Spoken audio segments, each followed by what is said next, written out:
What's cracking, everybody? Welcome back to the channel. New video.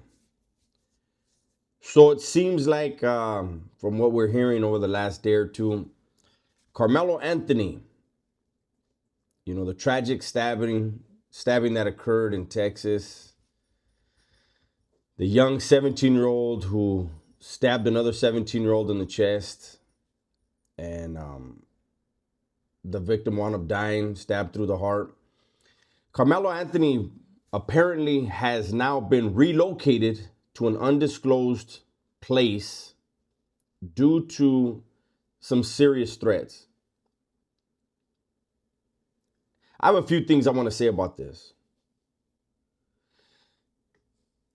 I was talking to another content creator about this the other day, and we were talking about how there are outside influences on both sides that are stirring the pot. You have, for the Anthony family, there was a group of black people that want this to be a racial issue. They want it to be Carmelo Anthony's not going to get a fair shake and all this other stuff based on the color of his skin. Then on the victim side, there was a group of alleged white supremacists that want to come in, and that neither family, I don't think, neither family is encouraging these outside entities to bring all this extra noise. What winds up happening is when you have this extra noise, especially for the Anthony family, there will be potential jurors that will have their mind made up. And that's very, very dangerous. But there will be some on both sides. There will be some that will get on the jury that don't like what they're hearing and what they may in their minds attribute to the victim's family when it's not them. Both sides. The thing I want to talk about is this. The Anthony family is receiving threats. For those of you that don't know, in 1993, I was arrested for murder. I was eventually convicted, sentenced to 20 years to life on a second-degree murder case. Second-degree murder conviction. I sat in the county jail for 16 months fighting my case. In situations like this, there are people who will try to victimize family members because of the actions of a family member that is incarcerated. I remember one time when I went to court. As usual, my mom was at that court date. After my hearing, I was placed back in a holding cell, waiting to get transported back to the county jail. My mother left the courtroom. She went across the street to the structured, leveled parking. And I'll just say, some people tried to run my mom over because of my case.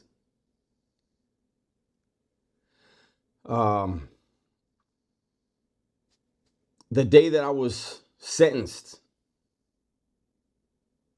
take that back, the day that I was found guilty, there were a lot of my family there. The victim's family was there. There were over 20 cops in the courtroom. It was very tense. There was a lot of tension. And instead of walking me out the normal way, the bailiffs, they came over and they said, "Hey, you're going to go through the judge's chambers right now. We got to get you out of here." They escorted me out of the courtroom. When I got to my cell, I called home and I found out that when everybody was walking outside, my mom fainted and the victim's family came over and tried to kick her in the head when she was on the ground unconscious. This is the ugly part, or should I say, another ugly part of when a life is taken through violence. Carmelo's mom, Carmelo's dad, Carmelo's family, they weren't there that day. But there are people who would love to do harm to Carmelo or any of his family members because of what happened.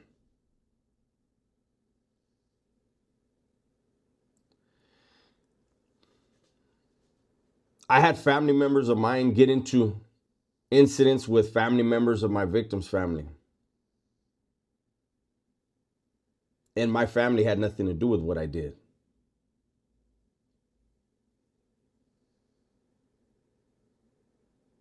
It's a trip how people in their minds think that this unfortunate incident deserves an act of violence. And somehow that's going to make things okay. It makes things worse.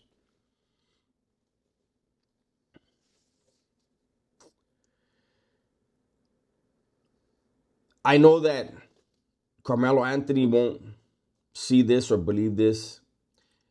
Carmelo Anthony's mother and father won't see this my way, is what I mean, or agree with this. But the safest place for Carmelo Anthony to be right now would be incarcerated.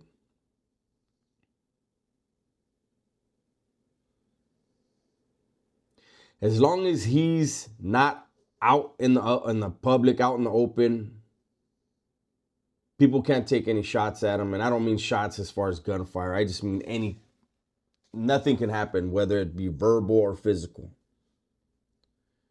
But what parent would want their child to just sit in jail? Nobody. Like I said, I'm going to continue doing stuff on this case as things develop. I'll speak on them. When I do speak on them, I want to try to, like I said before in the first video, I want to stay in the middle. This video was just a glimpse at what the families should expect. It's a very, very ugly and unfortunate part of these type of things. Like I said, I know from firsthand. That's my video for today, though. Hopefully you guys enjoyed it. Everybody, please be safe, be smart, and tell the ones you love that you love them. I'm out of here.